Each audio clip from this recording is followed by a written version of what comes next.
Bueno, bienvenidos sean todos aquellos hermanos que se vienen incorporando, ¿bien?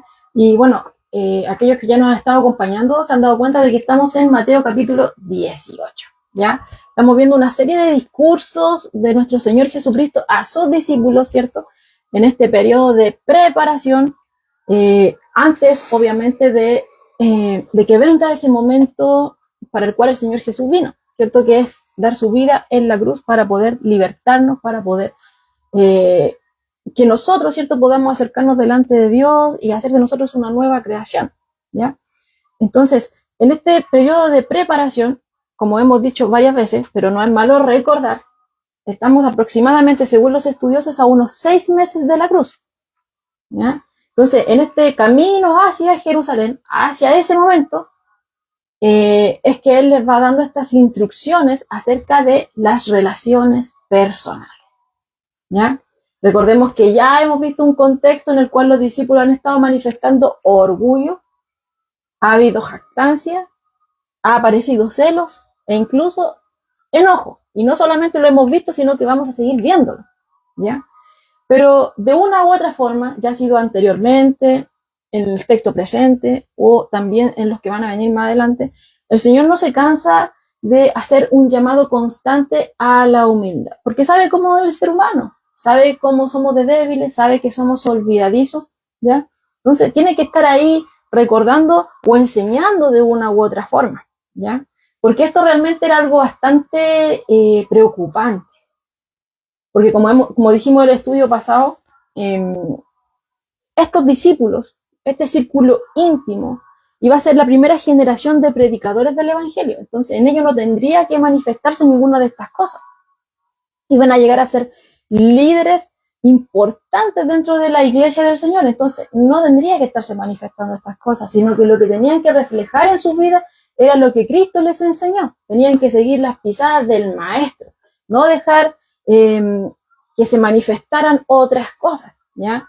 Y ellos habían venido teniendo esas discusiones acerca, por ejemplo, de quién era el mayor, quién debería tener esa posición más importante. Y quizás sin darse cuenta se estaban menospreciando los unos a los otros al, ¿cierto?, presentar cada uno sus argumentos de por qué merecía el puesto, ¿ya? Pero ahí vemos que el Señor sabe que esto es peligroso, sabe que el orgullo, que la jactancia, que todas esas cosas que aparecen, bueno, el enemigo la utiliza, ¿para qué? Para dividir. Y el Señor lo que quería es que ellos estuvieran unidos, porque lo que se venía no iba a ser fácil, iban a tener persecución, entonces tenían que estar unidos. Para la labor que venía, que también iba a ser muy grande, tenía muchas tareas, tenían que estar unidos, ¿cierto? Pero estaban manifestando estas cosas que al final iban a producir roces, que al final iban a producir trizas, que al final iban a dividir, iban a destruir relaciones. Y ahí vemos que el Señor usa a un niño como ejemplo y les dice, ¿cierto?, que para entrar al reino, o sea, más importante es preocuparse de entrar en el reino, no tanto de, oh Señor, yo quiero ser el mayor en el reino, sino que antes de las posiciones preocuparme de entrar, ¿ya? Y para entrar, primero tienen que hacerse como niños. Los niños, ¿cómo son? Humildes, ¿ya? No están detrás de las posiciones, no están detrás de todas esas cosas. Entonces, primero tienen que hacerse como niños. Y aquel que quiere ser el mayor, bueno, el Señor no dice que sea algo malo, sino que lo que Él está acá diciendo es que primero tiene que ser el servidor de todos. Acá el mayor no es el que manda, no es el que levanta el dedo y tú y tú y tú y tú, sino que aquí el mayor de todos es aquel que es el servidor de todos. Bueno, y ejemplo Él también dio acerca de esto, siendo Dios, ¿cierto? Desciende, toma posición de siervo, hecho semejante a los hombres, se humilló hasta lo sumo, dice la Escritura, y se hizo servidor, vino a servir de una u otra forma, ¿ya? Entonces, ejemplo les dio y él vuelve a recalcar de que tienen que seguir su ejemplo, ¿ya? También veíamos ahí que tenían, ya dejaban de estar viendo aspereza entre ellos, sino que ya empezaron afuera ahora. Su grupo era el selecto y todo aquel que quisiera obrar en el nombre de Jesús, ¿cierto? Aunque creyera en Jesús y estuviera teniendo éxito, no importaba, porque ellos pensaban que tenían exclusividad, ¿cierto?, dentro de los servidores del Señor. Pero el Señor le dice que no todo aquel que pertenece a su grupo Claro. ¿cierto? O que no pertenece a su grupo es enemigo, mejor dicho, ¿ya? Sino que aquí lo importante es que sigan a Cristo, que estemos remando todos para el mismo lado, que vayamos todos, ¿cierto? Unidos, complementándonos, uniéndonos en la misma labor, ¿ya? Porque el Señor tiene muchos siervos en este reino, no solamente ellos, y el Señor iba a usar muchos más. Entonces ellos tenían que ya estar preparándose, el Señor ya estaba preparando ese camino para que ellos pudieran entender esto, ¿ya? Y después les empieza a decir, bueno, aquí vamos a una seguidilla de cosas que realmente son bastante importantes. Y en el orden que el Señor las va dando realmente es el que corresponde. Es como un efecto dominó que lo que el Señor está haciendo acá, ¿ya? O sea, ya se está preparando, le está hablando acerca de las relaciones de ellos, después con respecto a aquellos que no pertenecen al grupo, y ahora les dice, ¿cierto? Que cualquier cosa que le suceda a los suyos también le afecta a él, porque él y su pueblo son uno. Entonces, si alguien recibe a alguno de los suyos, lo está recibiendo a él. Pero por el contrario, si alguien menosprecia a uno de los suyos, lo está menospreciando a él, ¿ya? Y ahí es que donde entrábamos en el estudio anterior, cuando veíamos que a los ojos de Dios, realmente cada uno de nosotros es muy valioso, ¿ya? Él se preocupa mucho por nuestro cuidado, por su cuidado, pero muchas veces nos enfocamos solamente en que Dios nos cuida a nosotros, pero el Señor también cuida a mi hermano. Y eso es lo que el Señor también deja acá presente, ¿ya? Que no tengo que menospreciar a mi hermano dentro de mi grupo, ni tampoco a aquellos que no están dentro de mi grupo, ¿ya? Sino que el Señor se preocupa de todos aquellos que Él ha llamado. ¿Por qué? Porque Él no ha venido a perder, sino que ha venido a buscar a aquellos que se habían perdido. Él vino a eso, ¿cierto? No vino para perder almas, sino a salvarlas, ¿ya? Y veíamos ahí que se preocupa tanto de cada uno de los suyos, que aunque a algunos quizás les parezca sorprendente, quizás no se habían enterado, pero veíamos ahí en la escritura que el Señor tiene huestes celestiales, ¿cierto? Huestes de ángeles para actuar en favor, están ahí en su presencia listos, ¿cierto? Para ser enviados en ayuda de aquellos que le pertenecen, ¿ya? Entonces, por eso el Señor dice ahí el primer punto que no tienen que menospreciarse, porque el Señor está al cuidado de cada uno y ellos están ahí, delante de su presencia, atentos, ¿cierto?, a recibir la instrucción para salir ahí en ayuda cuando Dios así lo determine. Amén. ¿Ya? Y veíamos ahí que el Señor ejemplificaba también esa preocupación misericordiosa en la parábola que veíamos también el martes pasado, donde se hablaba acerca de la parábola de esta oveja perdida, donde se hablaba de un hombre que tenía 100 ovejas, ¿ya? Pero una sola, una de esas 100, una, ¿cierto? Se descarría, se aparta, pero veíamos ahí que este pastor, de que el cual el Señor ahí hablaba, no decía, solo es una, se perdió una, voy a preocuparme más de cuidar las otras para que no se me vuelva a escapar otra, sino que vemos ahí que deja las 99 y sale en busca de aquella que se descarrió. También veíamos que conocía cuál era específicamente la oveja que se descarrió. Conocía íntimamente a cada una de las ovejas, ¿ya? Y ahí veíamos que no importaba cuál oveja fuera la que se extravió. Aquí veíamos que el Señor se preocupa igualmente por cada una, ¿ya? No tiene preferidas.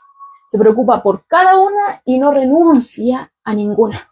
No renuncia a ninguna. Y está dispuesto, ¿cierto?, a cualquier cosa por tal de cuidar a aquellas que le pertenecen. Y veíamos ahí en la narración que cuando la encuentra no se enojaba, ¿cierto? Porque decían, muchos se enojan, ¿dónde? ¿Ya? Veíamos un ejemplo ahí que mucha gente cuando se le pierden los animales se enoja y lo encuentra, ¿cierto? Y como que los castiga, los lleva. Pero el Señor, veíamos ahí en esa porción de la Escritura, que no actúa de esa forma, sino que se alegra, se goza, ¿ya? Y hablaba de un gozo en el cielo también por aquella que es encontrada, ¿cierto? Y la restaura a sí mismo. La cuida de ella, ¿cierto? Y la restaura a sí mismo. Y no solamente es el hijo el que sale al cuidado ahí, cuida de esta forma, ¿cierto? Ejemplificado por este pastor, ¿cierto? Este buen pastor que sale en busca de esta oveja perdida, sino que vemos también que el Padre también entra en escena.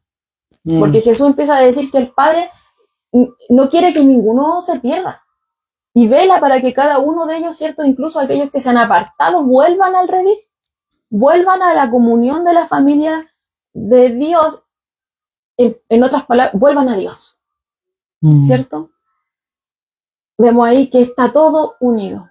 El Señor se preocupa por cada uno de los suyos, no quiere que ninguno se menosprecie. Aquí no hay mayores en el sentido de que yo soy mejor que el otro, no. Somos uno. Y como bien Pedro hacía alusión al estudio anterior, somos un cuerpo, somos el cuerpo de Cristo.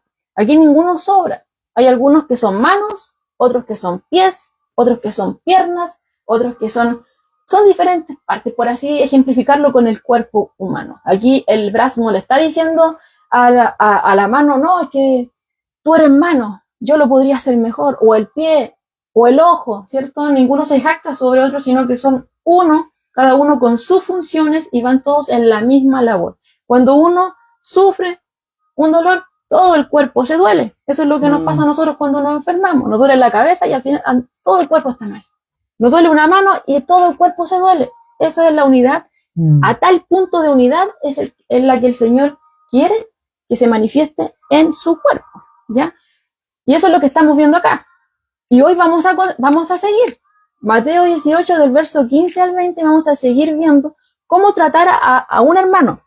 Ya el Señor Jesús nos ha venido diciendo que no tenemos que menospreciarnos, que no hay ninguno mejor que el otro, que tiene que irse fuera todo lo que es el orgullo, que aquí no tiene que haber vanagloria, no tiene que haber jactancia, tampoco rencillas, ni odio, ni nada por el estilo, ¿ya? Entonces, ahora vamos a ver cómo tratar con un hermano, pero un hermano que nos perjudica, con un hermano que nos ofende, un hermano que nos hizo sentir mal. ¿Cómo tenemos que relacionarnos? Porque el Señor nos está diciendo que no nos tenemos que menospreciar, que no tenemos que guardar rencor, ¿ya? Que somos un cuerpo y que vamos a estar unidos, ¿ya? No nos podemos llevar mal acá, porque al fin y al cabo vamos a estar juntos por la eternidad, ¿ya? Entonces vamos a darle lectura a Mateo 18, del verso 15 al 20, ¿ya?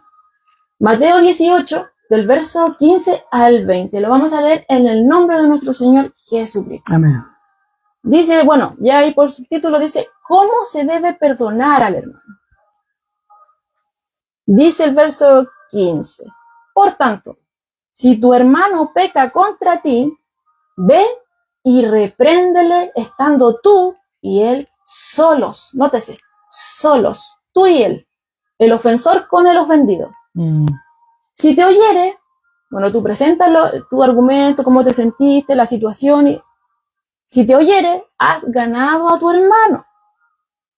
Pero, está el pero aquí en el verso 16, si no te oyere, toma aún contigo a uno o dos, para que en boca de 2 o 3 testigos conste toda palabra. Si no los oyere a ellos, dilo a la iglesia. Y si no oyere a la iglesia, tenle por gentil y publicano. Verso 18.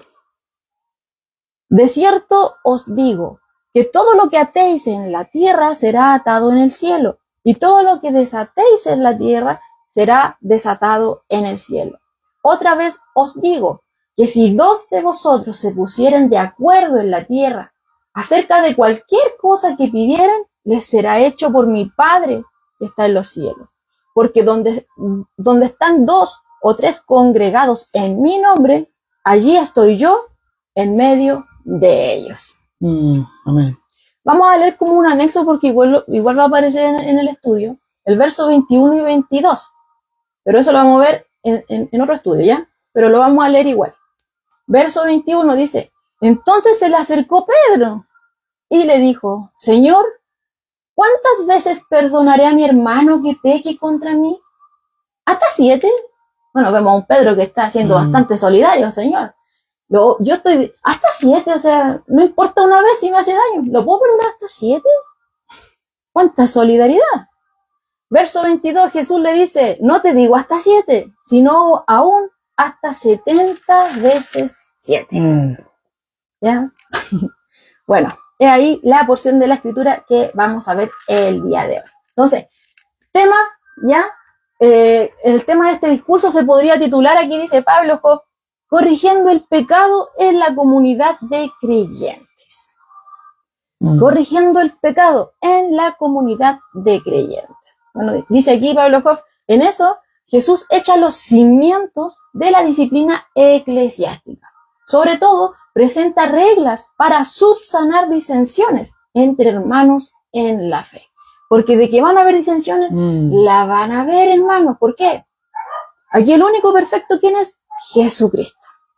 Todos nosotros somos imperfectos. Por ende, nuestras relaciones son imperfectas. Somos imperfectos. Tenemos relaciones imperfectas.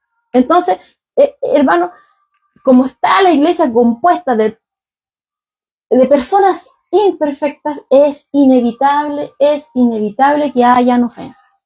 Es totalmente inevitable. Entonces, tomando eso en consideración, el Señor sabía que esto era bastante importante. Ya lo venía viviendo con los discípulos que estaban teniendo rencillas, ¿cierto? Y ya lo estaba preparando para lo que venía después. Entonces, de suma importancia esta instrucción que el Señor le está dando acá, porque tienen que resolverse esas situaciones. No se pueden quedar ahí. No, es peligroso, ¿ya? Porque Cristo logró la unidad en la cruz y nosotros tenemos que mantener esa unidad, pero únicamente la podemos mantener si estamos apegados a Él. ¿Y cómo estoy apegado a Él? Por medio de su palabra. O sea, lo que el Señor me está diciendo acá tiene que quedar internalizado en nosotros, ¿cierto? Y no solamente aprenderlo, memorizarlo, sino que el Señor nos dé la sabiduría para poder aplicar lo que vamos a aprender ahora en el día a día, en nuestras relaciones personales, que es al tema que apunta acá. Ahora, cuando leíamos acá, dice, si tu hermano peca, en el versículo 15. Ese peca, hermano, pecar, ¿cierto? Bueno, abarca un amplio campo, ¿ya? Pecar puede referirse a cualquier cosa indebida, ¿ya? Pero aquí, ¿cierto? Aquí dice, en base al término griego, dice errar el blanco, ¿ya? Entonces, ¿qué es pecar? Errar el blanco. Es hacer cualquier cosa indebida, errar el blanco. En este caso, ¿cuál sería ese blanco al que está apuntando Jesús? Bueno, el blanco al que Jesús está diciendo que todo creyente tiene que apuntar es al amor fraternal, ¿ya? Ese es el blanco al que Jesús aquí nos está diciendo que tenemos que apuntar. Todo aquel que pertenece al pueblo de Dios tiene que apuntar al amor fraternal, ¿cierto? Se nos ha estado enseñando que tenemos que tener estima, ¿cierto? Por todo ser humano, pero aquí Jesús está hablando especialmente de los hermanos en la fe. Eso es lo que hemos venido tratando de una u otra forma, de diferentes ángulos, diferentes puntos, aquí en Mateo 18, ¿ya? Entonces, el blanco, volviendo a reiterar, al que Jesús está hablando acá, que todo creyente tiene que apuntar, es al amor fraternal. Ese es mi blanco, como hijo de Dios, ¿ya? Pero sucede que como somos imperfectos, erramos del blanco. Cada uno de nosotros en la iglesia somos imperfectos, entonces ese es el blanco, amor fraternal, pero como soy imperfecto, tiendo a errar, a no apuntarle ahí a ese blanco. Apunto a otro lugar, ¿ya? ¿Y cómo lo hago? Quizás con una actitud, quizás alguna acción que estoy teniendo que sea carente de amor hacia mi hermano. Bueno, tan solo con eso, con una actitud, con una acción que estoy mostrando ahí que no tengo amor por mi hermano, ya estoy errando el blanco y eso significa pecar, que es lo que estamos hablando acá en el versículo 15, ¿ya? Cuando me disparo fuera, por así decirlo, en otra dirección, no donde el Señor me está diciendo estoy errando el blanco, o sea, pecando. Ahora, en el versículo 15, ¿cierto?, de Mateo 18, dice, si tu hermano peca, ya vemos que ese peca, ¿cierto?, abarca mucho, cualquier cosa que es indebida. Aquí, a lo que Jesús apunta, al amor fraternal. No apunto al amor fraternal, estoy pecando, erré el blanco, pecador, ¿ya? Pero dice aquí, si tu hermano peca contra ti, no es que yo lo hice, sino que un hermano me lo hizo a mí, un hermano se lo hizo a usted, una hermana se lo hizo a usted. Si su hermana peca, ¿cierto?, falta el amor fraternal con usted, la hizo sentir mal, lo hizo sentir mal, tuvo una actitud, tuvo una acción, ¿ya?, contra usted. Eso es lo que nos está diciendo aquí el texto, pero antes de ir desarrollando la idea, ¿ya?, ese contra ti que aparece aquí en Mateo, estuve buscando y muchos de los estudiosos dicen que no se encuentra en los manuscritos más antiguos, ¿ya? Esa frase, si tu hermano peca contra ti, es completa así, no está. Ese contra ti no está en los manuscritos más antiguos, ¿cierto? En el griego. Pero no está muy alejado del contexto del texto. ¿Por qué? Por algo leí el versículo 21. Aquí estamos hablando del hermano que peca contra ti, ¿cierto? Y aquí vemos a Pedro en el versículo 21 y le dice al Señor, Señor, ¿cuántas veces perdonaré a mi hermano que peque contra mí? Entonces vemos que no está alejado del contexto del texto, ¿ya? Vemos que aquí solamente con esta pregunta que Pedro le hace al Señor ya se incluye, lo está, ¿cierto? Ahí aceptando, no está fuera de. Y por ejemplo, también el texto en Lucas 17, versos 3 y 4, que toma fragmentos de lo que ya hemos visto, también lo incluye. Por ejemplo, dice del versículo 3 al 4, dice, mirad por vosotros mismos. Si tu hermano pecare contra ti, repréndele. Y si se arrepintiere, perdónale. Y si 7 veces al día pecare contra ti, vuelve a recalcar, pecar contra ti. Y si 7 veces al día pecare contra ti, y 7 veces al día volviere a ti diciendo, me arrepiento, perdónale. ¿Ya? Entonces vemos ahí, tomando que, aunque no aparecen los manuscritos en griego, ¿cierto?, más antiguos, esa palabra, esa frase contra ti, vemos que en el versículo 21, en la pregunta de Pedro, sí hace alusión a ello, y en el texto de Lucas 17, versículo 3 y 4, también, ¿ya? Entonces no está fuera del contexto del texto, ¿ya? Para que lo tengamos en consideración. Ahora, volviendo al tema de aquí, esta ofensa entre los hermanos, dejando ese punto aparte, es como una nota, ¿ya? Por lo que se va a encontrar cuando entre a estudiar este texto. Cuando hay un caso de ofensa entre hermanos, siempre está la pregunta, ¿quién tiene que tomar la iniciativa para poder resolver, ¿cierto?, este asunto? Lo que comúnmente dicen, ¿cierto?, cuando alguien ha sido ofendido, la persona se enoja, ¿cierto?, y dice, no, yo no tengo que tomar la iniciativa. El que tiene que tomar la iniciativa es tal persona porque él fue el que me ofendió. No yo. Entonces él tiene que acercarse a mí a conversar. Eso es lo que comúnmente oímos. Lo escuchamos en todos lados, ¿cierto? Pero aquí Jesús, bueno, el Señor Jesús siempre está enseñando las cosas que totalmente diferente a como el mundo, el patrón del mundo lo hace. Y aquí Jesús hace responsable a aquel hermano que ha sido perjudicado. Aquí Jesús está haciendo responsable al hermano que ha sido ofendido, al que fue lastimado, al que hicieron sentir mal, para que inicie la reconciliación, ¿ya? En otras palabras, lo que el Señor está diciendo es que si alguien peca contra ti, si él peca contra ti, si ella peca contra ti, tú que has sido ofendido tienes que acercarte a él o a ella, ¿ya? No es como dice el mundo, no, él me ofendió, él tiene que acercarse, ella tiene que acercarse a hablar conmigo, yo ya no la pesco, como dicen, no la tomo en cuenta.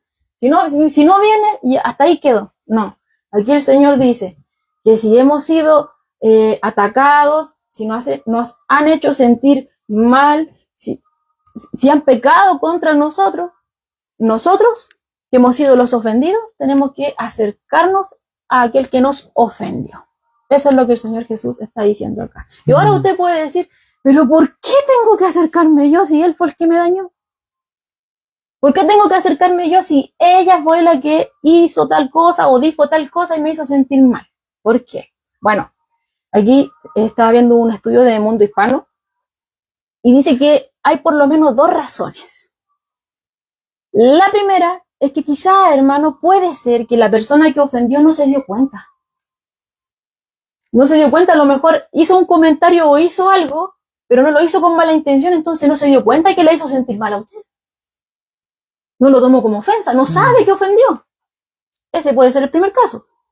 Y en el segundo caso, de que la persona sí ofendió, sí lo hizo, ¿ya? Sí hubo la intención, pero no se acerca a pedir perdón, ¿cierto? O no hay ni una señal de arrepentimiento, ¿ya? Sí hubo ofensa, pero no vemos ningún tipo de manifestación de arrepentimiento, con una intención de acercarse, ¿cierto? A hablar, ¿sabes qué? pucha, la jodí con lo que dije o con lo que hice. No, eso no se manifiesta. ¿Ya? En la segunda opción acá vemos que el que ofendió, ¿ya? Al momento de no acercarse está demostrando una flaqueza espiritual. ¿Ya? Hay algo en él que le está impidiendo que tome la iniciativa, ¿cierto? Y que asuma ese error. Entonces ahí vemos las dos opciones que nos dice aquí el comentario de Mundo Hispano. Uno, puede ser que la persona no se dio cuenta, que no, ni siquiera está en su mente que pecó contra alguien, lo hizo sin intención, ¿ya? Y el segundo caso es que sí hubo ofensa, pero tiene flaqueza espiritual, lo que le impide que se acerque, ¿ya? Y tome la iniciativa. Entonces, ¿por qué tengo que acercarme yo si él me ofendió? Por estos dos casos. Porque puede ser que el hermano no esté al tanto y yo voy, ¿cierto? Y le digo, ¿sabes qué? Lo que tú dijiste, pucha, me hizo sentir mal. Y ahí puede ser, ¿sabes qué? No me di cuenta. Perdón. Ahí recién se va a enterar, ¿cierto? Y va a haber ahí un acuerdo y se va a llegar a una solución, ¿ya?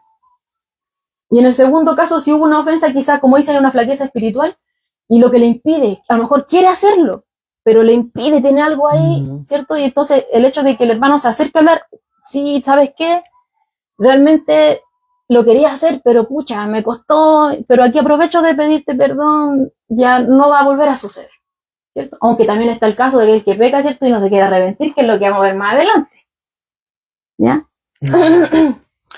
Entonces, este procedimiento, ¿cierto? Ya sea del primer caso o del segundo caso, como nos dice acá en el Mundo Hispano, el hecho de que la persona ofendida sea la que se acerque, demuestra que aquel que ha sido ofendido es más maduro espiritualmente, ¿ya?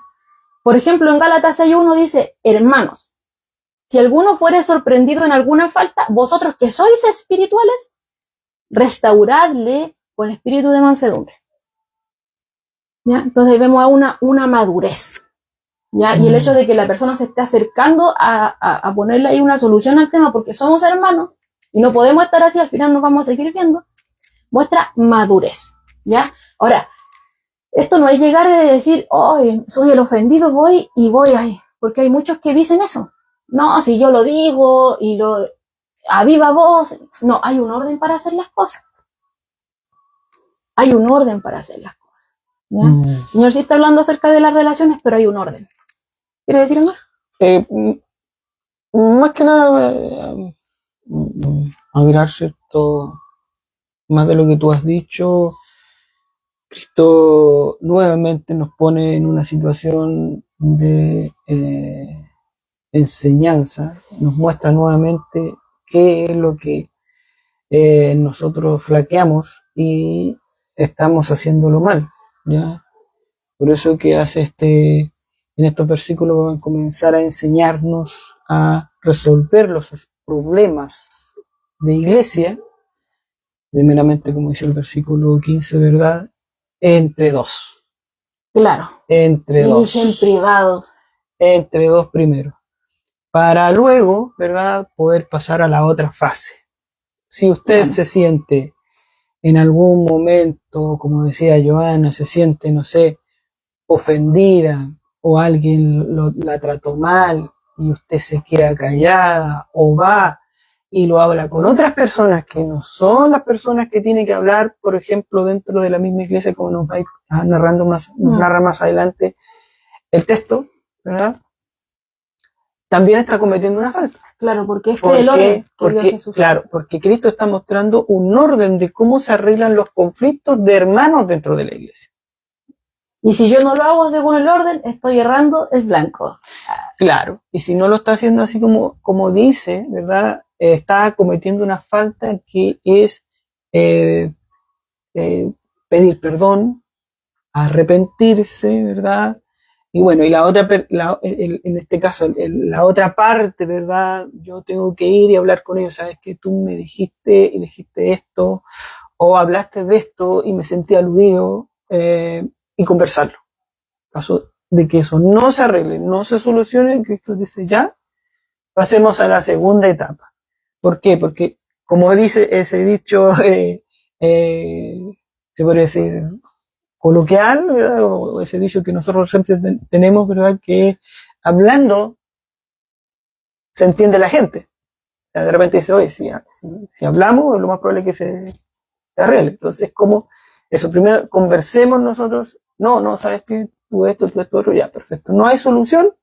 Pero el tema es que tiene que haber un diálogo, porque hay algunos que vienen con un monólogo, por eso es el tema. Tiene que venir, claro, tiene que haber un diálogo entre los hermanos, primero ellos tienen que conversar, y bueno, ahí vamos a encontrarnos con varias cosas más, o sea, hermano, oiga, si el hermano no coopera, si el hermano en vez de, cuando yo le voy a hablar, me ignora, bueno, ya ahí pasamos a otro tema, claro, ¿verdad? Porque Cristo está diciendo primero, conversen entre ustedes, ¿verdad? El ofendido, en este caso, no vaya a decirle a alguien que a lo mejor no es de la iglesia y vamos a empezar a tener una mirada de fuera, claro, que no corresponde a una iglesia.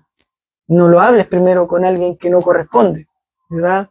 Entonces, primero arreglémonos arreglense entre ustedes como hermanos, ¿verdad? Como miembros de la iglesia, como miembros del cuerpo de Cristo.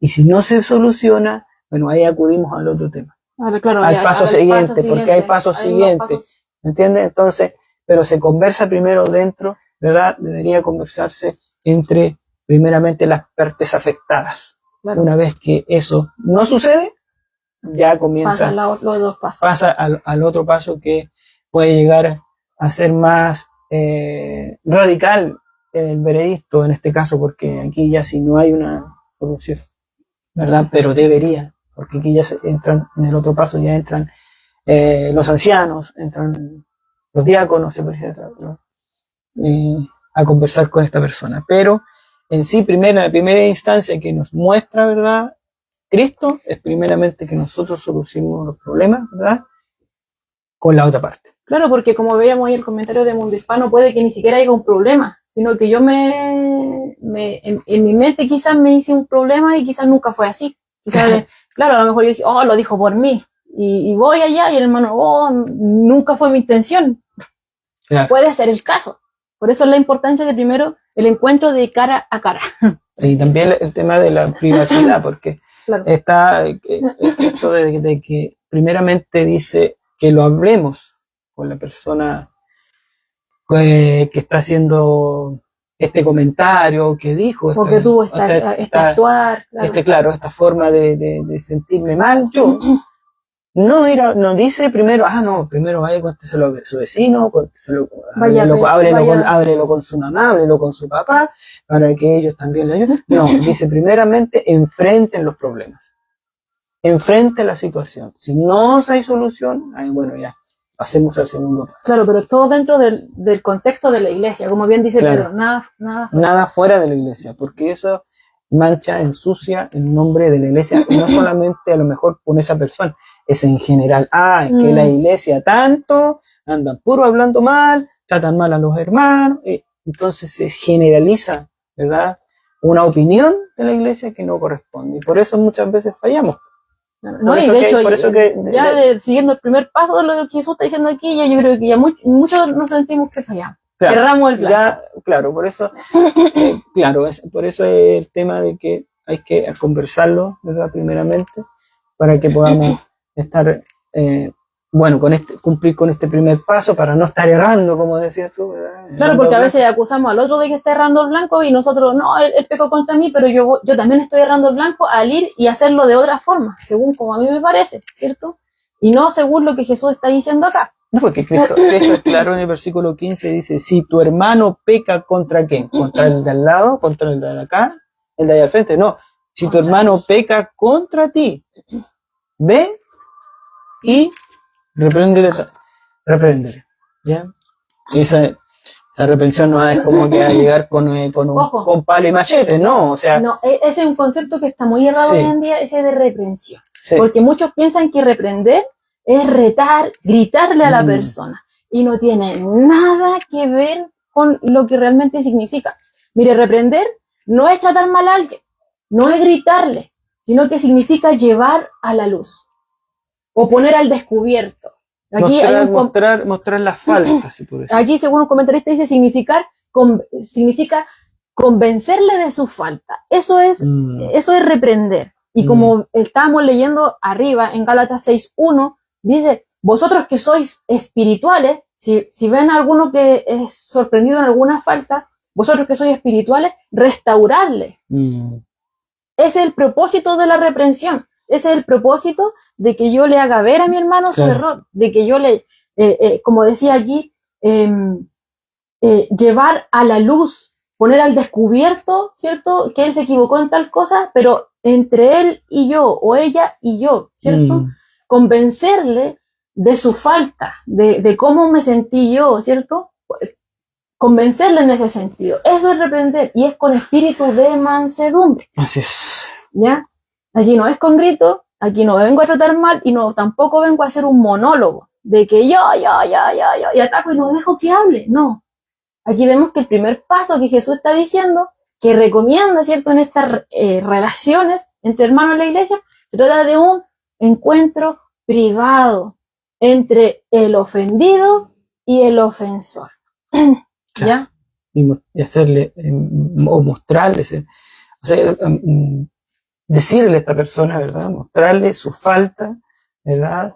Y que también él, como es, ¿verdad? Miembro, ¿verdad? De la iglesia, discípulo de Cristo, cristiano, hermano en la fe, no debería decir, pero así que, claro, no, ya, ahí uno, chuta, disculpe hermano, a lo mejor no, mi intención no fue esa. Claro, a lo mejor hay algunos hermanos que son más buenos para la talla, y este hermano era muy bueno para la talla, estaba poniendo un ejemplo, ¿ya? Y dijo algo que no le gustó al hermano, o a la hermana, o al hermanito, al pequeñito, como decía anteriormente, ¿verdad? Claro, porque de repente sucede que no está la confianza. Claro, o sea, no más que nada la confianza, y que todos tenemos diferentes formas de tener de humor, o los caracteres no son todos iguales. También. Entonces, claro, a lo mejor a algunos sí les gusta más ser más humorístico, más serio. Entonces, a lo mejor no les gusta que lo mezclen dentro de aquello, no le va a gustar. Entonces, por eso dice que podamos conversar, que conversemos y que el ofendido le haga ver, ¿verdad?, la falta. Dice que, hermano, en cierto momento usted dijo esto otro, a mí no me gusta ese tipo de, a lo mejor, de comentarios, o de bromas, o de lo que sea, ¿verdad? Llevémoslo, ¿verdad?, a una conversación en la cual podamos llegar a un acuerdo mutuo de usted. Y ahí parte el respeto, ¿verdad? Ya, hermano, listo, no es problema, yo me cuido de aquello, pero sigamos, o sea, en vez de haber una separación, se podría hacer, debería ser una unión. Claro, es que ese es el propósito de todo esto, porque como somos hermanos, somos uno con Cristo, ¿cierto? Nosotros somos parte del cuerpo de Cristo, no podemos estar de esa forma, ¿ya? Entonces, por eso es que Jesús dice aquí que el primer encuentro tiene que ser privado, entre el ofensor y el ofendido. Pero hay una serie de consideraciones que aquel que se va a acercar a hablar, que en este caso es el ofendido, tiene que tener, ¿ya?, en cuenta antes de acercarse. El primer punto, que como bien Pedro hacía alusión al principio, es que no tiene que comentar la ofensa a otros, ¿ya? ¿Por qué? Porque si se lo comenta a otro y a lo mejor esta persona, todavía no viene esta persona, se va a enterar por otros personajes de estas situaciones que a lo mejor quizás lo hizo sin querer, como estuvimos viendo ahí anteriormente. Ya a lo mejor ni siquiera tiene idea de que hizo sentir mal a tal persona, y esta persona va a ir y lo va a comentar y se va a hacer un chisme, y después cuando llegue a oídos, no llega de la forma en que se comentó tampoco, sino que a medida que pasa de boca en boca, esto va creciendo, ¿ya? Y se va poniendo peor. Y quizás ya cuando llegue a hablar con el hermano, esta persona va a decir, tú me andas hablando mal de mí. Y va a haber un rechazo y no va a querer llegar a un acuerdo. Claro. Se va a molestar. Entonces la idea de lo que Jesús está diciendo aquí es que yo tengo que ganar a mi hermano, porque la idea es que se sane la relación. Claro. Ese es el tema. Porque como hablábamos al principio, todos los que estamos dentro de la iglesia somos personas imperfectas. Por tanto, vamos a tener relaciones imperfectas. Claro. Van a haber ofensas, van a suceder, las hay. Por eso es que Jesús aquí está hablando acerca de esto. Estaba sucediendo con los discípulos y también está sucediendo hoy en día. Entonces, el primer paso es no comentar la ofensa a otros, sino que es un encuentro personal, es privado entre el ofensor y el ofendido. Claro. La idea no es humillarlo tampoco. No. Que lleguen ¿ya? de eso, que Tiene que lleguen llegar a un entendimiento o a un acuerdo ambas partes. claro, Porque, claro, eso es lo que Cristo quiere. Quiere que haya dentro de la hermandad, dentro de la iglesia, esa salud. claro, ¿Verdad? tiene que haber una salud, es que es para sanidad, Claro. porque si en nosotros, ¿cierto? Hay amargura, eso es una raíz, y eso va a ser Claro. obstáculo para que Dios siga trabajando en nosotros. Es que por eso mismo hace Cristo este tipo de enseñanzas para que podamos, no guardemos esa raíz de amargura, Claro, no se o esa produzca raíz esas cosas que no tienen que estar ahí. claro, o esa ofensa, ¿verdad? Vaya creciendo en el tiempo y no se le dé un tratamiento adecuado en el momento de. Por eso esta enseñanza va totalmente a la iglesia, Claro. ¿verdad? A aquellos hermanos que están dentro de la iglesia, para que estos problemas, ¿verdad? Que suceden dentro de la iglesia, que son tan cotidianos, a lo mejor usted dice, no, si mi iglesia no pasa, sí pasa. Pasó con los discípulos, va a seguir pasando. Y la humanidad no ha cambiado desde los discípulos, seguimos siendo los mismos pecadores. Ya si no, Cristo no habría entregado su vida en la cruz, pues que después hubiésemos evolucionado, como dice los creyentes en la evolución, sino que seguimos siendo pecadores incluso más. Por eso la Escritura dice que dejar de hacer lo malo y aprender a hacer lo bueno. Si lo malo no fluye, pero el Señor aquí nos está enseñándose las cosas como corresponde, ¿ya? Claro. Entonces, el primer paso, ¿cierto? En este encuentro privado, ¿cierto? Es que tengo que hablarlo con la persona en el tema, en el asunto, claro. ¿ya? No ir a otro lado a comentarlo, no ir al otro hermano, allá, y no me refiero al hermano que corresponde, ¿ya? Tiene que ser con el hermano que corresponde, la hermana que corresponde. Y no tiene que, mi idea no tiene que ser humillarlo, ¿ya? Tengo que llegar allá a conversar y, bueno, ahí conversando se llega a un punto, porque la idea es que se lleve al arrepentimiento. A un consenso, claro. Claro. A un entendimiento, ¿cierto? a un acuerdo. Y si la persona se arrepiente, ya no hay para qué incluir a nadie más. Claro. Queda entre los dos solamente. Ya y los dos se solucionó y listo. No hay paso 2, no hay paso 3, no hay más nada. Claro. ¿Ya? Se conversó y ahí quedó. ¿Ya? Y tenemos un ejemplo en la Escritura acerca de esto. Por ejemplo, cuando Pedro, ¿cierto?, fue intimidado por los judaizantes allá en Antioquía, empezó a separarse de los creyentes gentiles. Y vemos que Pablo se da cuenta de esto. ¿Y qué hizo Pablo? Lo encaró, hermano. Dice aquí en Gálatas, ¿cierto? 2:11 dice que Pablo lo resistió cara a cara, porque era de condenar que él estuviera haciendo eso. ¿Ya? ¿Y qué pasó con Pedro? Bueno, Pedro admitió su pecado y se arrepintió. ¿Ya? Y años más tarde vemos, por ejemplo, en 2 de Pedro 3:15, que él se refiere a Pablo como mi amado hermano Pablo. Vemos ahí, ¿cierto?, que esta amistad entre Pablo, ¿cierto?, y Pedro, y el apóstol Pedro, se profundizó. Claro. ¿Ya? Y era tan profunda, y vemos acá que en gran medida fue debido a ese cuidado que Pablo tuvo, ¿cierto?, en reprender al apóstol cuando fue necesario, ¿cierto? Fue en el momento. No dejó que esto creciera, ¿ya? Entonces, ahí vemos un ejemplo en la Escritura de que se habló cara a cara. Claro. ¿Ya? Pablo vio esto que estaba mal en Pedro y fue y lo conversó con Pedro. Y hubo una no fue a otros. Y hubo una restauración con el espíritu, ¿verdad? De mansedumbre. Se reconciliaron ellos y claro, le hizo dar cuenta de su error. Claro, y su amor y su hermandad creció más, ¿verdad? Se profundizó, claro. Se profundizó, como dice Gálatas 6:1 ahí, donde muestra, ¿verdad?, cómo nosotros somos, o sea, somos espirituales, ¿verdad? Tenemos que restaurar, ¿verdad?, con espíritu de mansedumbre, no con espíritu de... Eso es lo importante, porque el Señor está diciendo, sí, tenemos que ir a hablar en privado, pero tiene que ser, porque se supone que el que se acerca está demostrando más madurez, porque la otra persona que ofendió no se acercó. Entonces hay algo que está sucediendo en esa persona, por eso no se acercó, ¿ya? Entonces, el que se acerca está demostrando que es más maduro espiritualmente, ¿cierto? Y obviamente tiene que ser en espíritu de mansedumbre, como decía el Señor arriba, ¿cierto? aquí en Gálatas 6:1, como Pedro decía. Claro, o definitivamente él no se dio cuenta. Y es restaurable, o definitivamente claro, no se dio no cuenta, se dio cuenta y cuando de- yo le estoy explicando, bueno, ahí se va a llegar a una solución. No fue sin intención, no lo voy a volver a repetir, ¿cierto? Pero primero las dos partes. Y lo vemos acá, ¿cierto? Con el ejemplo de Pedro y de Pablo. Claro, todo se basa dentro del perdón.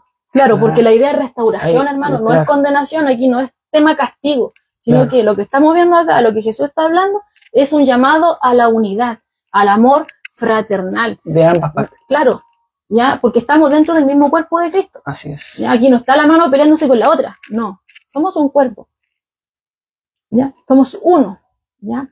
Entonces ahí vemos el primer paso dentro de este encuentro privado, es que no se debe comentar con otros, sino que obviamente con la persona que está en el asunto.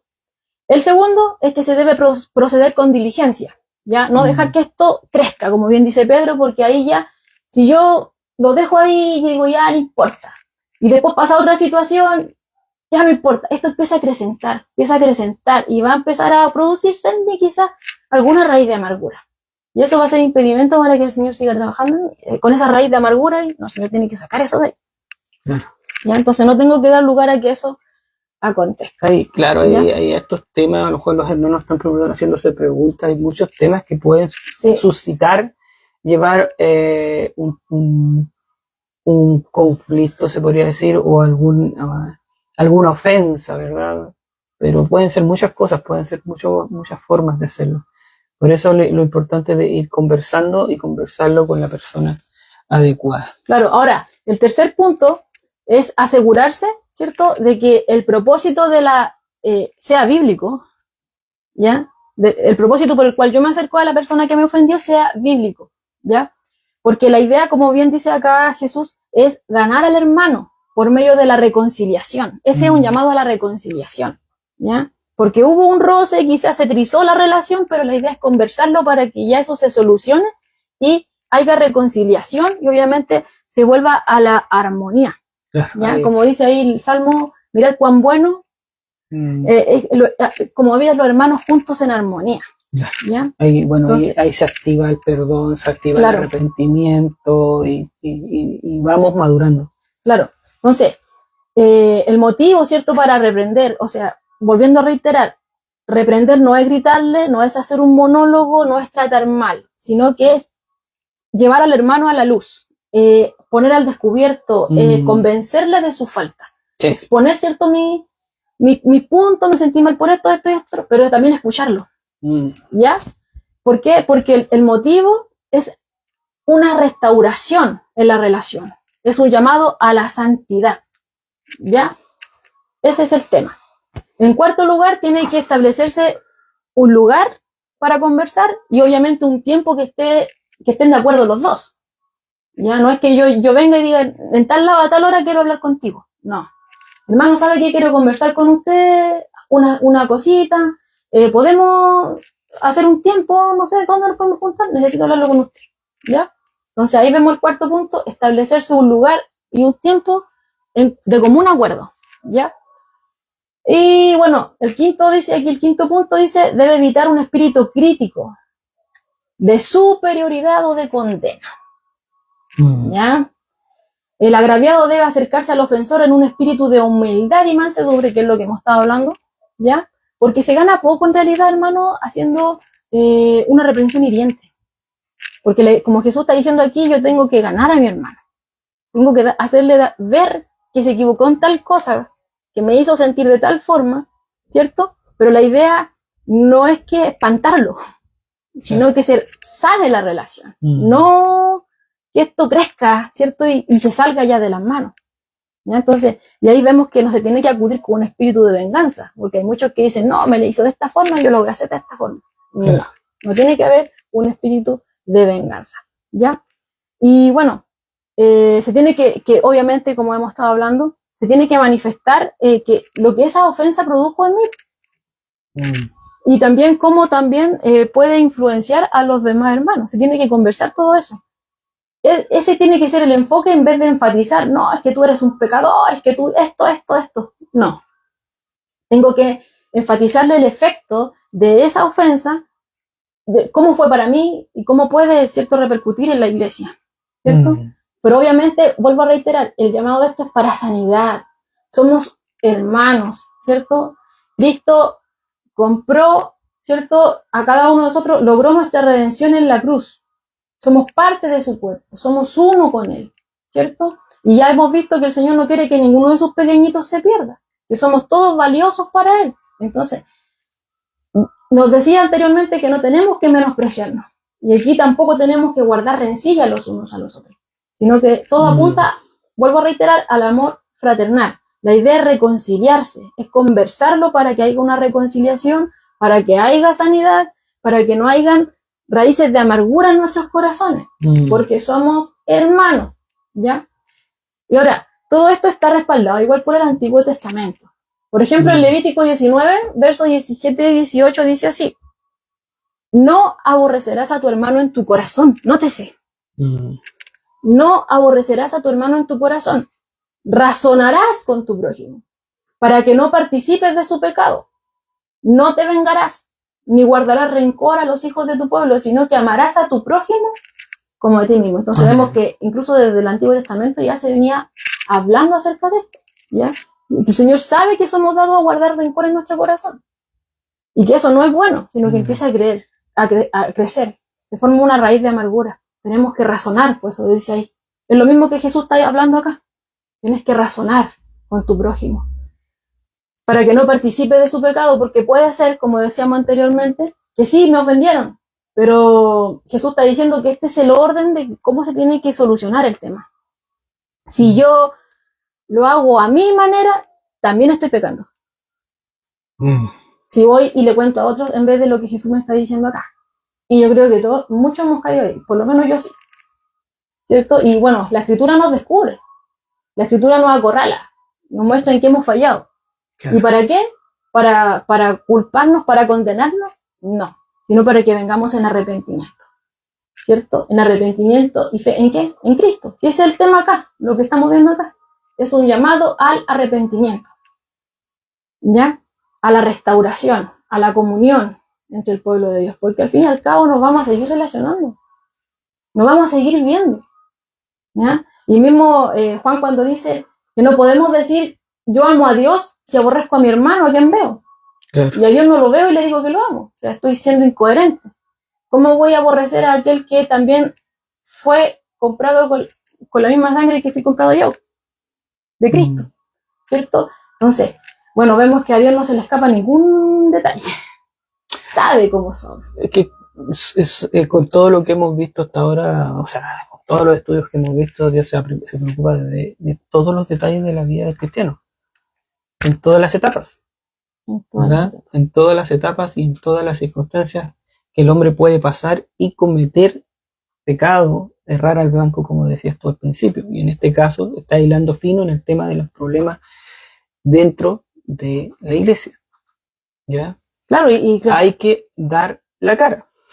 Hay que dar la cara y hablar con claridad, directamente, si eso es lo que Cristo quiere. No quiere una iglesia que solamente esté ahí y no que haya un amor falso de boca, fingido, sino que esto es más allá, hay relaciones de hermandad dentro de la iglesia. No podemos estar un grupo por allá, otro grupo por acá. Puede que sí, de repente esté con conversaciones, puede que sí, hay algunos que conversan unos temas más, se podría ser más cabezones, y pueden que estén conversando ellos ahí y otros que estén escuchando al lado, pero es por eso, pero no por que hayan grupos de hermanos que no, es que yo me voy a ganar acá porque a mí me cae bien este hermano, o esta hermana, o este grupito, y yo me voy a quedar acá y el otro lo voy a dejar aparte, ¿sí? Si somos todos hermanos, no debería suceder esto, ya como sucede con el hombre natural. ¿Ya? Aquí el hermano dice, si yo ofendo voy y pido perdón. ¿Cierto? ¿A eso es lo que dice? Sí, lo han visto. Voy sí. Y pido perdón. Sí, hermano bien. Visto. Eso es lo que el Señor está diciendo acá. Si yo ofendo, obviamente, en la madurez, ¿cierto? Espiritual, bueno, que lo que el Señor va obrando en mí, me doy cuenta, ¿cierto? Reconozco mi error y voy y pido perdón. Eso debería ser. Pero Hay veces que no sucede, como en este caso, ¿ya? Y acá, por ejemplo, acá el hermano sigue poniendo, si soy ofendido, perdono al que me ofendió. Claro. Sí, Amén. también. Pero acá hay otro paso que el Señor dice, que si fui ofendido, tengo que ir a hablar. En el versículo 15 de Mateo 18 dice, si tu hermano peca contra ti, ve y repréndele, ahí veíamos repréndele, que es llevar a la luz. Mostrarle que el error que tuvo, con lo que dijo, con lo que hizo, cómo me hizo sentir, que me dañó, ¿ya? Eso es reprender. Estando tú y él solos. Es una reunión privada, conversar el tema, para que no se produzcan situaciones después con el tiempo. Claro, entonces, de una u otra forma, igual tenemos que acercarnos a lo que el Señor Jesús está diciendo acá. Nuestro hermano Víctor, bueno, puso últimos comentarios, no era ese, no, mira. Acá dice, el perdón es para la salud mental quien fue ofendido, ¿ya? Claro, es sanidad, pues, sí. Que es sanidad, sí, ¿verdad? Y pide perdón para que no quede con resentimiento. Bien, está bien.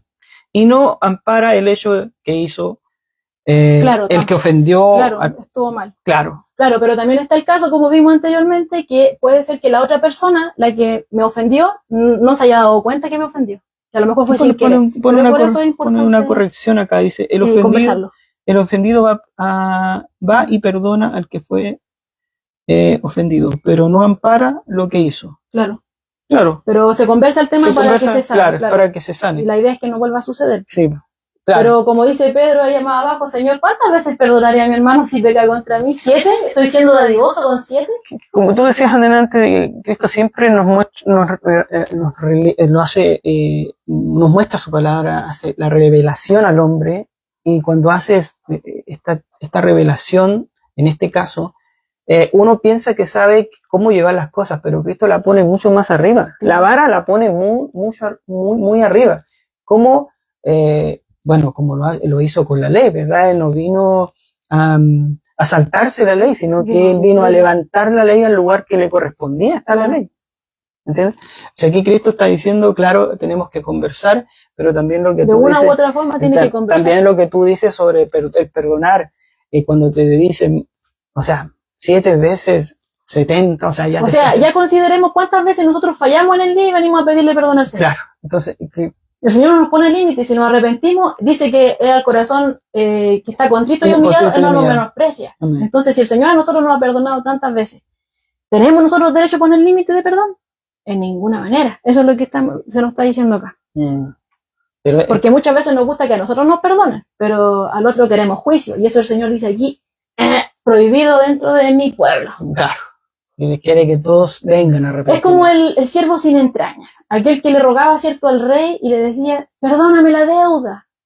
Y la deuda le fue perdonada, salió de la cárcel, pero apenas salió, vio a aquel que le debía mucho menos que la cantidad que él le fue perdonada y hizo que lo metieran en la cárcel, porque la persona no tenía para pagar. ¿Qué pasó ahí? Que el rey se enteró de esta situación y le dijo, no tenías tú que tener misericordia, ¿cierto? De aquel, ¿cierto? Como yo la tuve contigo, de cierta forma, algo similar. Si el Señor ha sido perdonador con nosotros, ¿cierto? Nosotros también tenemos que extender eso. Pero obviamente no es algo de nosotros. Esto no es algo que nazca natural de nosotros, sino que obra, obviamente, todo esto de Dios. Por medio de su palabra, por lo menos ahora nos estamos exponiendo a su palabra, y obviamente por medio del Espíritu Santo. Que el Espíritu Santo es el que abre nuestro entendimiento y que nos ayuda a aplicar esta palabra en el día a día, en nuestras relaciones. ¿Ya? Entonces, ya habiendo visto este primer paso, ¿vas a añadir algo más? ¿Para pasar al segundo? Sí, pasamos al segundo paso. Viendo el primer paso, ¿cierto? Que es primero este encuentro privado, lo que Jesús está diciendo, si me ofendieron, yo tengo que acercarme. Obviamente, si yo me doy cuenta que yo ofendí, lo lógico sería que en el amor del Señor yo me acercara y fuera y pidiera perdón, como decía aquí nuestro hermano Víctor, ¿cierto? Pero hay veces que no sucede. A veces no sucede porque quizás que el ofendido no se dio cuenta, entonces yo tengo que ir a conversar para hacerle saber esa situación, para que se solucione y haga un acuerdo, sanidad, reconciliación y todo, ¿cierto? Y el otro hecho de que quizá hay alguna flaqueza espiritual en tal persona que sí se dio cuenta de que falló, de que me hizo sentir mal, de que sí me ofendió, ¿ya? Pero también tengo que acercarme ahí porque obviamente también es el mismo punto. La idea es reconciliación, la idea es unidad, ¿ya? Amor fraternal. Que tiene que haber una solución. Si ese paso falla, viene un segundo paso, como el Pedro dijo, ¿ya? El Señor no se olvida de nada y sabe cómo somos, que algunas veces somos más duros que otros, ¿ya? Entonces hay un segundo paso. Si ese encuentro privado no resulta en nada, puede ser que el hermano a lo mejor no reconozca que me hizo sentir mal, o quizás está más firme en ese punto y no le importa que me haga sentir mal. Entonces, ¿qué pasa ahí? Si fracasa ese primer intento, ¿cierto?, de solucionar las cosas, aquí el Señor habla de que tiene que ya traer testigos. Verso 16. Mas si no te oyere, toma aún contigo a 1 o 2. Así es. Para que en boca de 2 o 3 testigos conste toda palabra. ¿Ya? Entonces, veíamos que el primer encuentro era privado y aquí vemos uno ya semi-privado. 2 o 3. ¿Ya? Tiene que haber testigos de lo que está pasando acá. Bueno, ya hemos hablado antes de que la ley mosaica, ¿cierto? Se hacía alusión a que ante una acusación se tenían que presentar 2 o 3 testigos también, ¿ya? Para corroborar cualquier acusación contra alguien. Los testigos podían decir, sí, lo que hizo tal persona es así tal cual. Entonces, y habían, este era como un ambiente judicial. Ya ahí se determinaba si se ejecutaba castigo cuando era culpable o si era inocente en el caso de que los testigos dijeran, no, la acusación que se está haciendo es falsa. Ya era un contexto judicial, ¿ya? Pero en este contexto que estamos viendo aquí en Mateo 18, el testimonio de estos testigos también se vuelve bastante necesario, pero está dentro del contexto de la disciplina en la iglesia. Así es. ¿Ya? Y el propósito no es encontrar un culpable para condenarlo, como era antes. Si se encontraba culpable, no, condenación, castigo. No, acá el propósito no es condenar, sino que llamar al arrepentimiento. Lo hemos recalcado una y otra vez. Llamar a la reconciliación. ¿Ya? Subsanar las relaciones dentro de la iglesia. Eso es el tema, ¿ya? Y aquí el propósito de estos testigos es triple. Y aquí pongamos cuidado, ¿ya?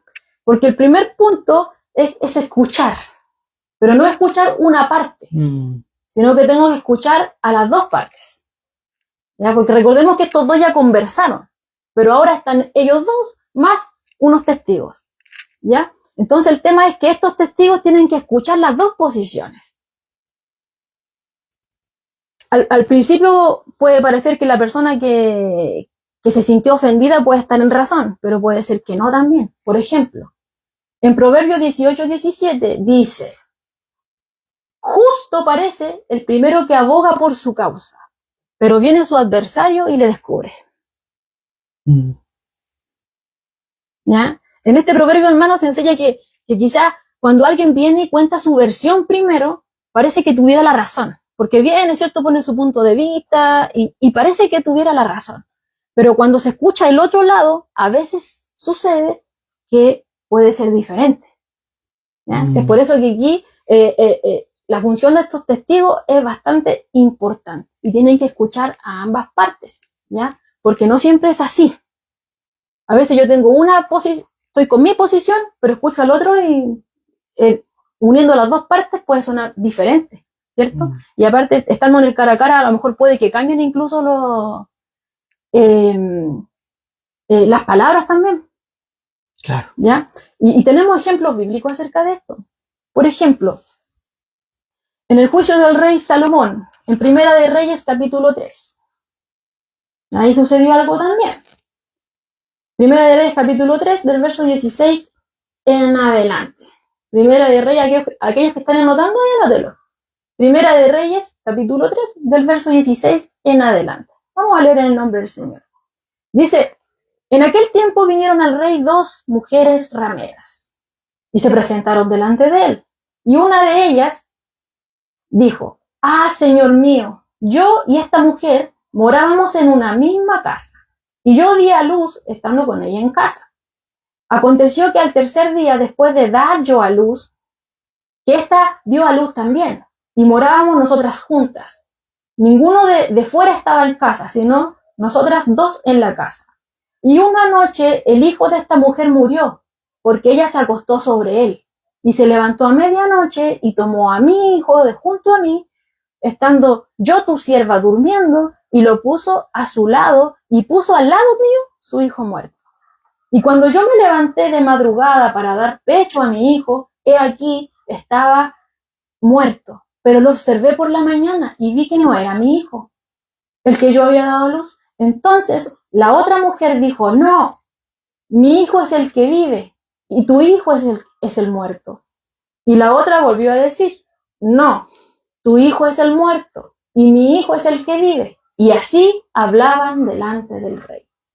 El rey entonces dijo, esta dice, mi hijo es el que vive y tu hijo es el muerto. Y la otra dice, no, mas el tuyo es el muerto y mi hijo es el que vive.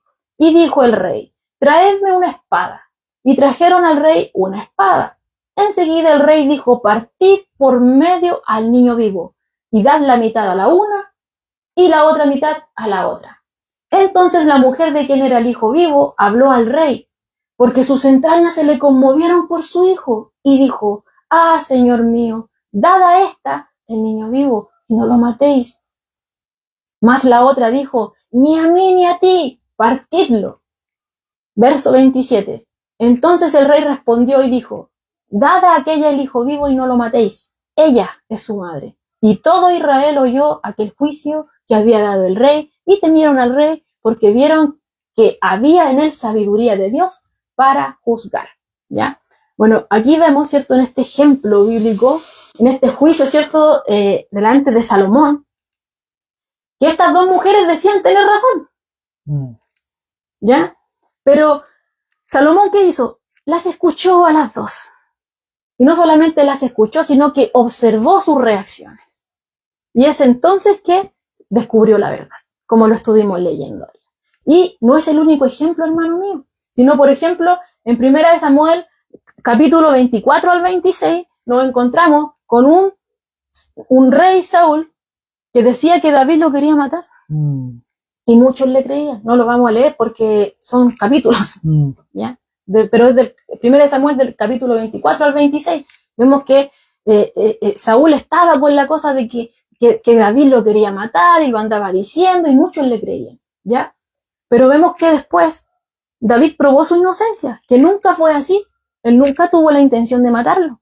De hecho, tuvo la oportunidad cuando estaba en una cueva y justo cuando Saúl lo andaba buscando, entra en esta cueva a hacer de sus necesidades y vemos ahí que David le corta un pedazo, ¿cierto?, de su ropaje, de su capita y de su manto y lo queda, ¿cierto?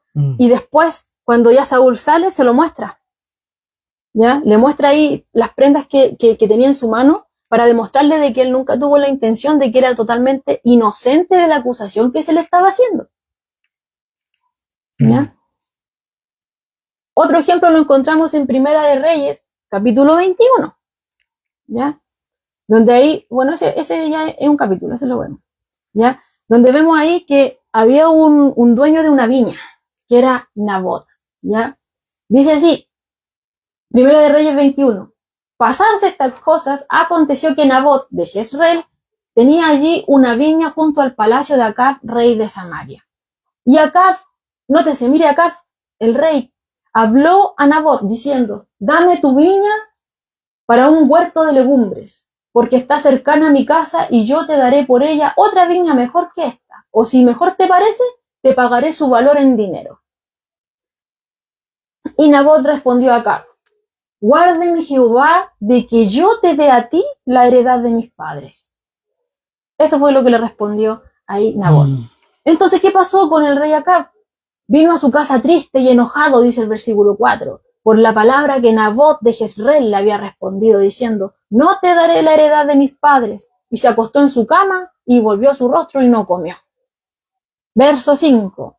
Y vino a él su mujer Jezabel y le dijo, ¿por qué está tan decaído tu espíritu y no comes? Y él respondió, porque hablé con Nabot de Jezreel y le dije que me diera su viña por dinero, o que si más quería le daría otra viña por ella. Y él respondió, yo no te daré mi viña. Y su mujer Jezabel le dijo, ¿eres tú ahora rey sobre Israel? Levántate y come y alégrate. Yo te daré la viña de Nabot de Jezreel. Verso 8.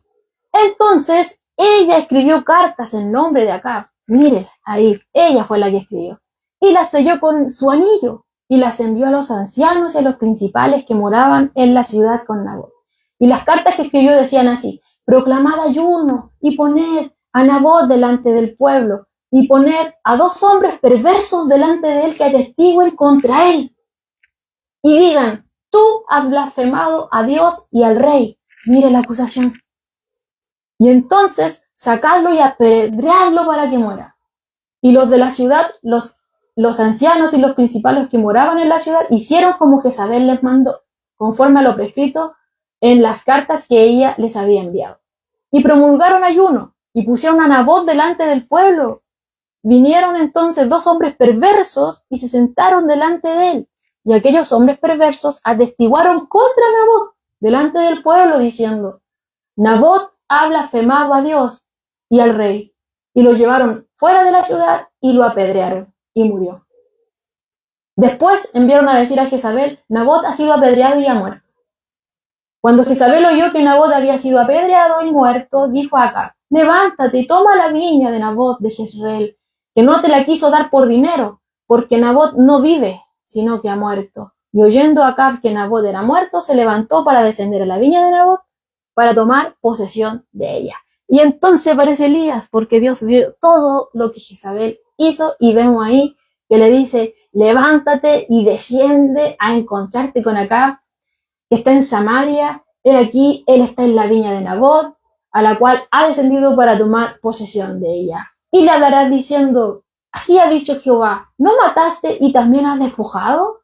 Volverás a hablarle diciendo: así ha dicho Jehová, en el mismo lugar donde lamieron los perros la sangre de Nabot, los perros lamerán también tu sangre, tu misma sangre. Y Acab dijo a Elías: ¿me has hallado, enemigo mío? Él respondió: te he encontrado porque te has vendido a hacer lo malo delante de Jehová. He aquí yo traigo el mal sobre ti. Barreré tu posteridad y destruiré hasta el último varón de la casa de Acab, tanto al siervo como al libre en Israel. Y pondré tu casa como la casa de Jeroboam, hijo de Nabat, y como la casa de Baasa, hijo de Ahías, por la rebelión con que me provocaste a ira y con que has hecho pecar a Israel. De Jezabel también ha hablado Jehová diciendo: los perros comerán a Jezabel en el muro de Jezreel. El que de acá fuere muerto en la ciudad, los perros lo comerán, y el que fuere muerto en el campo, lo comerán las aves del cielo. ¿Ya? Entonces, dice el verso 25, a la verdad, ninguno fue como Acab, que se vendió para hacer lo malo ante los ojos de Jehová, porque Jezabel su mujer lo incitaba. Él fue en gran manera abominable, caminando en pos de ídolos, conforme a lo que hicieron los amorreos, a los cuales lanzó Jehová delante de los hijos de Israel. Entonces vemos ahí que se hizo una acusación. Ya hubieron ahí testigos falsos para acusar a Nabot de algo que no había hecho. ¿Y todo eso fue para qué? Para quitarle su viña. Porque el rey Acab quería la viña de Nabot. Se le ocurrió que quería esa viña y se taimó, ¿cierto? Pero ahí vino su mujer, ¿cierto? Y hizo toda la artimaña. Hizo ahí una conspiración para lograr quitarle la viña ahí a Nabot. Entonces vemos ahí, hermano, que este proverbio 18-17 es una advertencia. Vemos ahí estos ejemplos ya, delante del juicio de Salomón, acerca de Saúl con David, o acá estos acusadores contra Nabot, ya que eran falsos, de que es peligroso juzgar, ¿cierto?, sin conocer realmente ambas versiones, ¿ya?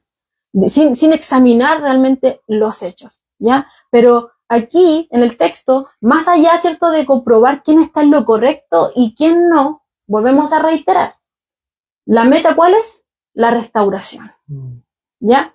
Entonces, aquí vemos, entonces, que el propósito dentro del propósito de estos testigos está el escuchar, pero no solamente a una parte, no solamente escuchar al que fue ofendido, sino que también al que ofendió, escuchar ambas partes, y ahí poner atención, y bueno, y ver cómo la reacción y todas las cosas, analizar bien la situación. Claro, estos testigos tienen una función bien importante dentro de la resolución de este conflicto que se lleva a presentarse a todos los testigos, porque primeramente ellos van a cumplir una función de intermediarios, ¿ya?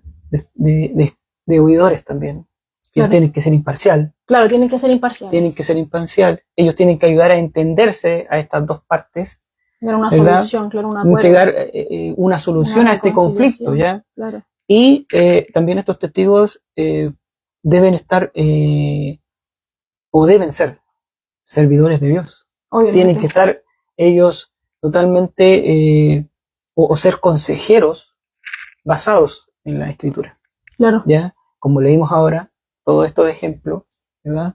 No puede, estas dos personas no pueden hablar de su propia opinión. No. Tiene que ser basado conforme a la escritura, tienen que ser hombres de Dios, ¿ya?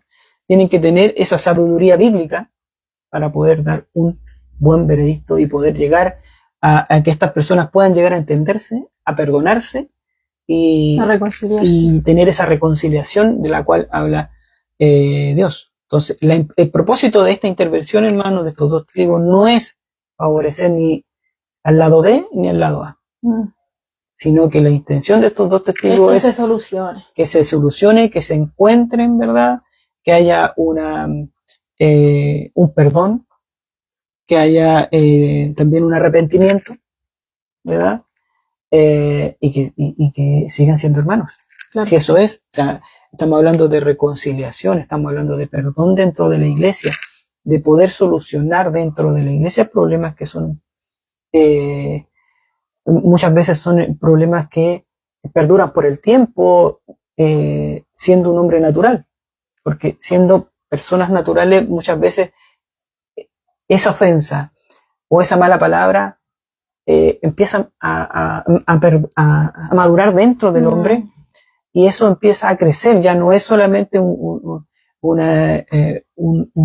te podría ser un rechazo, sino que ya después empieza un tema de que no le hablo, de que no lo quiero, que se vaya. O si le hablo mal. Claro, entonces Estoy a la defensiva. Eso es un pecado que va creciendo dentro del hombre y que Cristo no quiere que esté dentro de su congregación. Claro. Porque va a hacer mucho daño, ¿ya? Entonces la idea de estos dos mediadores se podría hacer es encontrar este equilibrio. Claro. Basado en la escritura, ¿ya? Llevar un justo caso se podría hacer. Claro. Entonces ahí vemos que, claro, el primer punto entonces es que escuchen a ambos, ¿cierto? Según el orden de Dios. Claro, escuchen a ambos y en base a eso ya basado en la escritura, como bien decía Pedro, porque tú has pegado la palabra, se llegue a un acuerdo, a una solución. Esa es la idea, ¿ya? Oír ambas partes en primer punto. Y el punto 2, ¿cierto? El segundo propósito de estos dos testigos, porque es triple el propósito, primero es escuchar, el segundo, ¿cierto? Es exhortar al hermano si es que está errado. En el caso de que ellos encuentren de que sí erró, exhortarle. Claro, porque puede ser, yo estaba pensando que puede ser de las dos partes, claro. Puede que estén errados, puede que el hermano que fue ofendido a lo mejor no era así, escuchó mal. Claro. Por eso, en el caso de que fuese necesario, exhortar al hermano errado, ¿ya? Y el tercer punto es que si el hermano que fue exhortado, en el caso de que sí se halló que cometió el error, fue exhortado, pero no quiere arrepentirse, sigue firme, entonces, ¿qué pasa con estos dos testigos? Tienen que llevar este informe de lo que sucedió acá, ahora sí, a la iglesia. Y ahí entonces vemos que pasó de privado, este encuentro, a semi-privado, claro, a después ya ser público. Hasta ahora estaba siendo privado en el sentido de que la iglesia no lo sabe. Claro. Primeramente estaban ellos dos, después incluyen dos testigos, sigue siendo privado. Claro, semi-privado, porque hay otras personas más. Claro, dentro de la privacidad, pero todavía no estaba siendo expuesto a la iglesia, ¿verdad? Entonces, la idea era de que estos pasos se cumplan. O sea, la idea era que se resolviera en el primer paso. En el primer paso, ya. Pero si ya no pasó, en el segundo ya con estos hermanos que lo exhortan, ya que se arrepientan y todas las cosas, se solucionen. Pero si ya no pasa ahí, claro, ya pasa a llevarse el informe a la iglesia. Claro, por eso Cristo pone a estos dos hombres que deben ser sabios, de tener una vida, ¿verdad?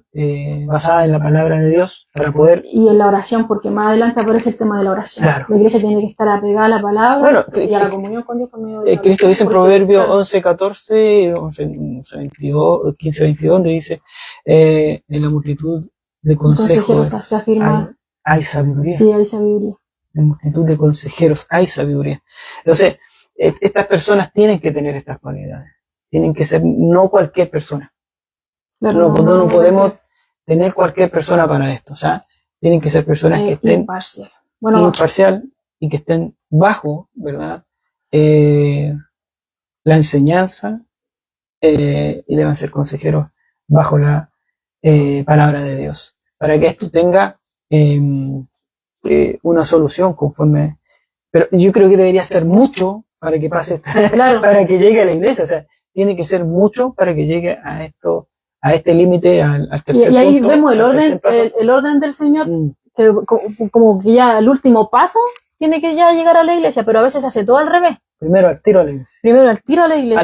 Al púlpito. A que lo humillen delante de todos y que todos sepan y que al hermano quede expuesto delante de todos. Y no es ese el orden, ¿ya? Sí tiene que haber, como Jesús dice, se tiene que conversar el tema, pero hay un orden para eso, ¿ya? Claro. Hay un orden. Y el orden no es muchas veces de lo que a nosotros nos parece. Por eso al Señor no se le escapa ningún detalle. Claro, ahora ya con este tema, ya si no se resolvió aquí con estos dos testigos, ya pasamos, o se lleva el caso, se podría decir, a la última instancia, que es en la iglesia. La última instancia, claro. Llevar el caso ante la congregación. Claro, y ahí obviamente también es para restaurarle, porque ahí también es un llamado a la exhortación, pero ahí ya del trabajo de los hermanos es ese, de hablarle al hermano para que se arrepienta, porque la idea es mantenerlo como miembro, ¿cierto? Y que se sane la relación. Pero claro, ya si no escuchan ahí a la iglesia, ya después hay otro paso, ya que ya la expulsión, ¿ya? Pero también en ese sentido, ahí no termina, porque obviamente vamos a ver más adelante, en el próximo estudio, porque ya por la hora, que cuando, ese es como, no es para condenarlo, no es para, en el sentido de castigarlo, ya, y ya no tomarlo nunca más en consideración, sino que tenerlo por gentil y publicano, como alguien ya que está ajeno, ¿cierto?, a la unión, a la comunión de Dios, pero obviamente a un gentil y un publicano se le evangeliza. Entonces la idea es que nosotros cada vez que podamos, ¿cierto?, la idea es hablarle para que vuelva, para que se arrepienta, porque vamos a ver un caso también de alguien que pecó en una iglesia, ¿ya? Y que Pablo obviamente dice ya que tiene que ser sacado de en medio, pero después este personaje se arrepiente y Pablo dice ya se arrepintió, pero lo vamos a ver el próximo. Sí, también hay un tema importante ahí, porque muchas veces hay hermanos o miembros de algunas de las iglesias y son expulsados de la iglesia, son echados, se puede decir, de la iglesia, y este hermano sale diciendo, no, ¿saben qué? A mí me echaron de una. No había amor ahí. Entonces Cristo hace todo este proceso, estos pasos, para que este hombre, si en el momento que tenga que retirarse de la iglesia o ser expulsado de la iglesia, no diga, ¿saben qué? En esa iglesia no hay amor. En esa iglesia nadie me ayudó. En esa iglesia nadie quiso hablar conmigo, nadie me escuchó. ¿Entiendes? Pero Cristo hace todo este tema, todo este proceso para que con pueda, cuidado, y siempre con el cuidado del amor, claro, de la comprensión, de querer salvar esta alma, de querer que haya un arrepentimiento dentro de ellos y que puedan salir como hermanos, claro, no como enemigos. Claro. No, bueno, y de hecho el contexto que está este texto, veníamos viendo la parábola, ¿cierto?, de la oveja, la que se pierde, y vemos que aunque fuera una oveja que se descarríe, el Señor deja las 99 y va por aquella, ¿cierto? Porque el Señor no quiere que ninguno de sus pequeñitos, ¿cierto?, caiga en tropiezo o se aparte o se descarríe, no. Todos aquellos que le pertenecen al Señor, a Él le importan, ¿cierto? Y por eso este cuidado que hemos visto, ¿cierto?, de que iniciamos, ¿cierto?, ya, bueno, siempre, pero con mayor énfasis cuando iniciamos acá en Mateo 18. Claro. O sea, en esta relación. Claro, entonces, hermanos, a tener ese cuidado, ¿verdad? Si hemos sido ofendidos, no hablar, ¿verdad?, con ciertas personas, buscar, ¿verdad?, a alguien que dentro de la iglesia les pueda ayudar. La idea es de que si usted no se puede solucionar entre dos, que se pueda haber dos testigos y estos testigos sean testigos bajo el conocimiento de la palabra de Dios. ¿Por qué? Porque si de estos dos testigos, estos mismos testigos que están aquí, lo pasan a la iglesia directamente, No, Ya la cuestión ya está todo mal. Ya no fue apegado a lo que Jesús dijo. Claro. Ya erré el blanco yo también. Claro. Así que, bueno, las enseñanzas de Jesús, ¿verdad? No solamente son enseñanzas, ¿verdad? De cuidado, se podría decir, personal de nosotros, como no llevar, ¿verdad?, nuestros problemas a perder la mirada de Cristo, sino que ahora también es a tener cuidado, ¿verdad?, con nuestros hermanos. Y nos viene hablando hace rato sobre los pequeñitos, ¿verdad?, sobre el tropiezo, estos pequeñitos. Entonces nos viene hablando de este tema y se va complementando juntamente con esta forma de vivir como cristiano, de resolver problemas dentro de la iglesia, como Dios está, como Dios lo ha ordenado, ¿ya? Entonces no solamente puedo llevar y decir yo ya leí la escritura, yo ya estudié las escrituras, sino que también hay algo que es mucho más importante, que es vivir la escritura, vivir la palabra y la enseñanza de Dios. Y eso es lo que a nosotros nos cuesta como cristianos. Nos cuesta cada día ser, ¿verdad?, el reflejo de Cristo. Eso es lo que nos cuesta. Pero por eso Cristo dice que Él va a estar siempre con nosotros, que perseveremos, porque ahí es donde Él siempre va a estar con nosotros, hasta el último segundo de nuestra vida, hasta el fin de los tiempos. Entonces, Cristo siempre está prestándonos apoyo, siempre está hablándonos, siempre está diciendo las cosas como se deben hacer conforme a su voluntad, no la mía. Entonces muchas veces queremos hacer cosas que son conforme a mi voluntad y a mis deseos y a mis propósitos, pero no a la voluntad de Dios, ¿ya? Y hace mucho tiempo se nos enseñaba que siempre en las oraciones tiene que haber y estar siempre diciendo que se haga la voluntad del Padre, no la mía. Porque la voluntad y los tiempos de Dios son perfectos dentro de mi vida, dentro de mi comunión, dentro de mis caminos. Bueno, nuestro hermano Víctor dice ahí, si yo no perdono a mi hermano, Dios tampoco me perdonará a mí, ¿ya? Y él está hablando, justamente yo estaba buscando Marcos, ¿ya? Aquí en Marcos 11, versículos 25 y 26, habla, ¿verdad? Y dice, y cuando estéis llorando, perdonad. Si tenéis algo contra alguno, para que también vuestro Padre que está en los cielos os perdone a vosotros vuestras ofensas. Porque si vosotros no perdonáis, tampoco vuestro Padre que está en los cielos os perdonará vuestras ofensas. Tenemos un punto más para agregar a la oración, el perdón. Claro, que como lo que yo les decía de antes. O sea, si Cristo me perdona a mí, ¿cuántas veces yo me equivoco en el día? ¿Cuántas veces usted se equivoca en el día? Y venimos constantemente al Señor a pedirle perdón. O sea, y considerando eso, ¿estamos en posición de poner límites? ¿Hasta 7 veces? No. Obviamente el Señor ahí dice que, aunque viniera las veces, si se arrepiente y viene ante ti, y te dice, perdóname, bueno, hay que otorgar, no se puede negar. Pero ya desde antes, como dice acá el hermano, ya tiene que ser. Cuando estés orando, tiene que haber ya. Tiene que haber, claro. Tenemos que soltar ahí delante del Señor. Delante de Dios, que también, esto también va incluida la oración, no solamente es algo, claro, va dentro de la oración también, que estos, por ejemplo, estos dos testigos antes de juntarse, se ore, se hable de la palabra. Y de hecho se lo dice. Y se lleve al... Porque dice, si 2 o 3 se ponen de acuerdo, yo estoy ahí, dice el Señor, estoy ahí en medio. Y es con respecto a lo que está hablando de la disciplina en la iglesia. Lo que ataren en la tierra será atado en el cielo, y lo que será desatado en la tierra será desatado en el cielo. Y todo va ligado en el contexto de la disciplina en la iglesia. Hay muchos que lo sacan de contexto, pero lo vamos a ver en el... Es que hay mucha escritura que sacan de contexto, sí, y lo toman como pretexto para sus propios beneficios. Claro. Pero que Dios nos ayude a nosotros, ¿verdad? A poder hacer la voluntad de Dios, hacer las cosas conforme a la voluntad. Y hacer las cosas conforme a la voluntad de Dios, aquí tenemos un claro ejemplo de cómo convivir dentro de la iglesia en caso de problemas. No es de llegar y decir, no, si yo lo enfrento, yo no me quedo con nada, yo se lo digo en el momento. Sí, tiene que ser en el momento, pero hay un orden. No puede ser de decirlo a viva voz delante de la iglesia o en el púlpito, usar el púlpito para eso, para humillar al hermano. Tengo que decir, hermano, ¿sabe? En espíritu de mansedumbre. Por eso es importante la oración, entregárselo al Señor recordar todas las veces que el Señor me ha perdonado a mí y, bueno, ver que también yo soy imperfecto. Mi hermano también es imperfecto. No puedo estar esperando perfección de mi hermano cuando yo también soy imperfecto, ¿ya? Y conversar toda esta situación. Que el Señor nos ayude, ¿cierto? Porque de otra forma, hermano, estamos errando el blanco. Y yo creo que ya muchos se dieron cuenta de que erraron el blanco, de que pecamos. Porque veíamos ahí que pecar es errar el blanco. Claro.